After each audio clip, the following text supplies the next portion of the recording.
Stone உங்களுக்கு diagnose பண்ணிட்டோம். உங்களுக்கு என்னெல்லாம் ஆப்ஷன்ஸ் இருக்கு அப்படின்றத ஃபர்ஸ்ட் நம்ம பார்க்கலாம். So first option is ESWL, அதாவது extra corporeal shock wave lithotripsy அப்படின்னு சொல்லுவோம். இதுதான் கார்போரியல் அப்படின்னா பாடிக்கு வெளியே இருந்து அதிர்வலைகளை உங்க ஸ்டோன் மேல ஃபோக்கஸ் பண்ணி அந்த ஸ்டோனை வெளியில இருந்தே பவுடர் பண்ணும். நீங்க ஒரு நார்மலான ஒரு மிஷினோட பெட்ல படுத்திருப்பீங்க.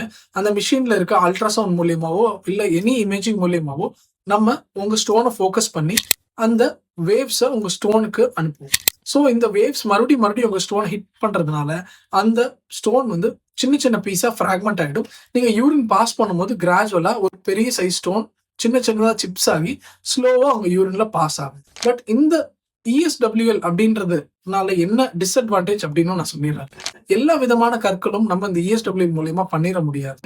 இதுக்கு சில பர்டிகுலர் சைஸ் கிரைட்டீரியா இருக்குங்க. அதாவது ஒரு 1 சென்டிமீட்டருக்குள்ள உங்க கல் இருக்கணும்.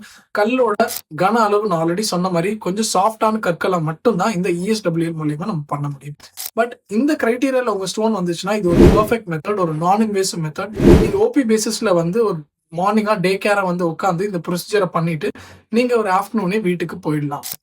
ஸோ இது எல்லா இடத்துலயும் அவைலபிள் கிடையாது. அண்ட் ஒரு மிஷினுக்கும் இதோட எஃபிஷியன்சி மாறும். ஸோ அதையும் நீங்க மைண்ட்ல வச்சுக்கணும். எனக்கு ESWL ஆல்ரெடி பண்ணியிருக்கோம், பட் ஸ்டோன் வெளியே வரல அப்படின்னு நிறைய பேர் கம்ப்ளைண்ட்ஸா இதுக்கு முன்னாடி சொல்லியிருக்கீங்க. ஸோ எதனால அப்படின்னா அகைன் நான் சொன்னது மாதிரி எல்லா ஸ்டோனும் ESWL மூலியமா நம்ம பிரேக் பண்ண முடியுமா அப்படின்னு கேட்டீங்கன்னா முடியாது. ஸோ ஒரு சில பேருக்கு 1 or 2 சிட்டிங்ஸ் கூட தேவைப்படும்.